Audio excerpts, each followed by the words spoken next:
Hello guys, how are you? I hope you all are doing excellent. This is Ashim Mishra, came with my channel Yours Medicos Library. So guys, इस video में हम main disease और blood vessels के चौथे topic में हैं, okay, चौथे part में हैं, ओके। इसमें हम बेनाइन हाइपरटोनिक डिजीज़ के बारे में पढ़ेंगे, ओके। इससे पहले वाला वीडियो अगर आपने नहीं देखा तो प्लीज़ देखिएगा, ओके। वो आर्टीरियल हाइपरटेंशन या जो हाइपरटोनिक डिजीज़ है उसके बारे में मैंने बताया है, ओके। सो प्लीज़ आप जितने भी पार्ट हैं उसको एक कंटिन्यूटी फॉर्म में देखिएगा, उसको आप इससे आपको हेल्प मिलेगा टॉपिक समझने के लिए, ओके। सो गाइज ज़्यादा टाइम नहीं लेते हुए मैं इसको कंटिन्यू करता हूँ। So let's begin guys. So guys, जो ये बेनाइन हाइपरटोनिक डिजीज़ है, ओके, इसके अंदर सिंपल सा, जैसे मैंने बताया था, बेनाइन हाइपरटोनिक का मतलब सिंपल सा ये बताया था कि ग्रेजुअली परसिस्टेंटली ब्लड प्रेशर बढ़ता रहता है, ओके, जिससे जो पेरिफेरल रेजिस्टेंस है वो भी बढ़ने लगता है, ओके। पेरिफेरल रेजिस्टेंस का मतलब यही होता है कि किसी भी आर्टरीज या आर्टीरियोल में जब ब्लड का प्रेशर ज़्यादा होता है, ओके, तो उस कंडीशन में जो पेरिफेरल या जो ब्लड वेसल्स होता है या जो वेस्कुलर सिस्टम होता है उसका रेजिस्टेंस बढ़ जाता है, ओके। तो गाइस, ये जो बेनाइन हाइपरटोनिक डिजीज़ है उसके अंदर 3 स्टेज आती हैं, ओके। ट्रांजिएंट, वेस्कुलर और ऑर्गेनिक स्टेज, मतलब ऑर्गेन वाले स्टेज, ओके। जो ये ट्रांजिएंट स्टेज होता है इसके भी अलग अलग नाम है, प्री क्लिनिकल या फंक्शनल, ओके। वेस्कुलर, ऑफकोर्स जो ब्लड वेसल्स रहते हैं उसमें क्या क्या चेंजेस आते हैं उसके बारे में हम पढ़ेंगे, ओके, उसके क्या स्टेजेस रहते हैं। तीसरा होता है ऑर्गेन स्टेज में, ओके, जो ऑर्गेन्स होते हैं, जो वाइटल ऑर्गेन्स होते हैं उसमें कौन से सेकेंडरी या प्राइमरी चेंजेस आते हैं वो हम देखेंगे, ओके।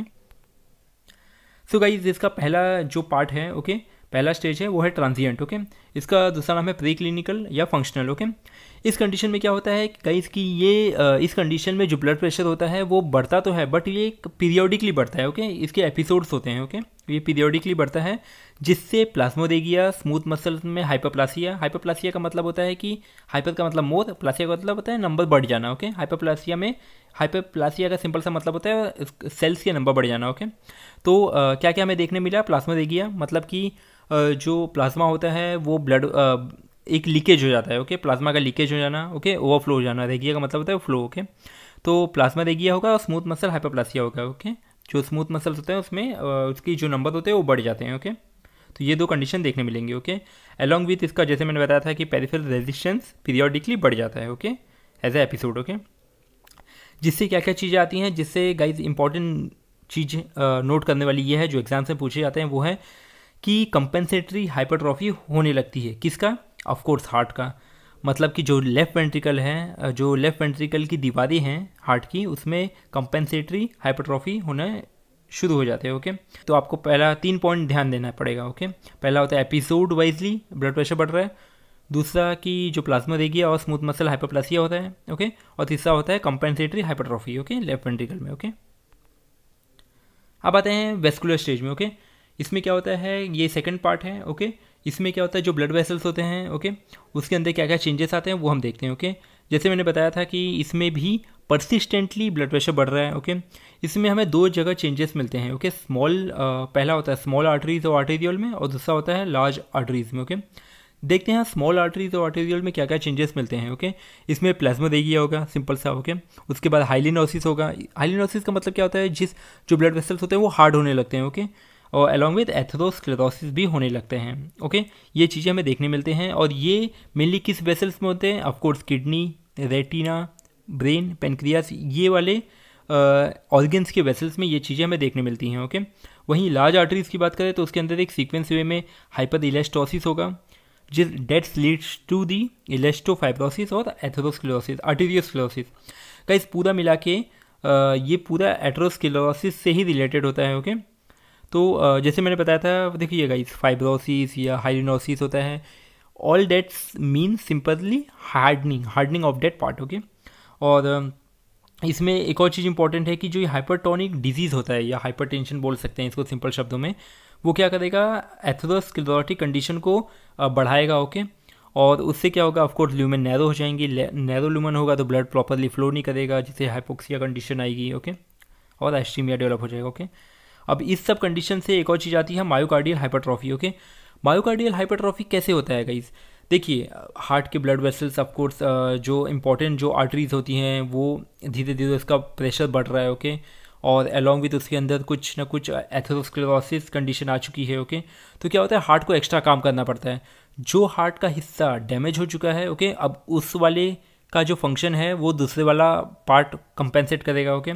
तो इसीलिए उसकी जो हार्ट का जो साइज़ है वो बढ़ने लगता है। ओके, हाइपरट्रॉफी का मतलब होता है हार्ट का साइज़ बढ़ने लगता है। ओके, जिससे हार्ट का साइज़ हो जाता है 900 से 1000 ग्राम बढ़ने लगता है। ओके, और इस कंडीशन को बोलते हैं bulls heart. Okay, along with जो कार्डियोमायोसाइट्स होते हैं, ओके, मतलब कि जो हार्ट के जो सेल्स होते हैं उसमें भी हाइपरट्रॉफी हमें देखने मिलती है। ओके, तो ये पूरा मिला के यही चीज़ हो गया। ओके, और इसमें वही कंडीशन आएगी कि जैसे मैंने बताया था कि अगर एथेरोस्क्लेरोसिस या आर्टीरियोस्क्लेरोसिस होगा तो ब्लड प्रॉपरली फ्लो नहीं हो पाएगा, हाइपोक्सिया कंडीशन जनरेट होगी। Okay, mainly the coronary artery होगी। ओके, उस कंडीशन में हमें ये चीज़ें देखने मिलती हैं, और जिससे जो सेल्स होते हैं, जो हार्ट के सेल्स होते हैं वो डेड होने लगते हैं, और अलॉन्ग विथ नर्वस सिस्टम वाले जो सेल्स होते हैं वो भी डेड होने लगते हैं। ओके, धीरे धीरे ये प्रॉब्लम बढ़ती हुई जाती है। ओके,